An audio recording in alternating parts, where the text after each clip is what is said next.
הגר מספיק יפה. די לי, על ביתה יורד גסם מזהב, סמס אלוהים ממס. יואב, הילד הוא משורר. אתה שומע את הכוח של המילים? את העוצמה של האהבה? כותב המון על אהבה מוחמצת. אפשר לחשוב שהוא איזה רווקה בת 40. כמו ששירים צצים ממנו עכשיו, יש לי שיר, ככה גם הכל יכול לדמום. החצר מגובה של חתולת רחוב. תחשוב על זה.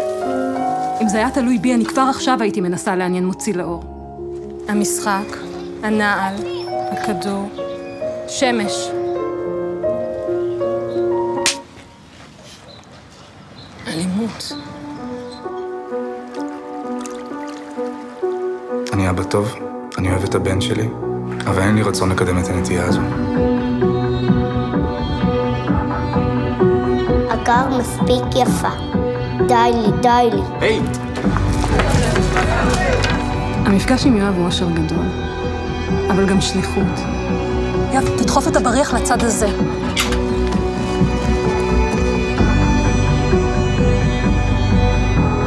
בן כמה אחיה? 5.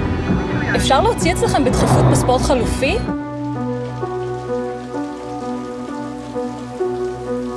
התגעגעתי אליה.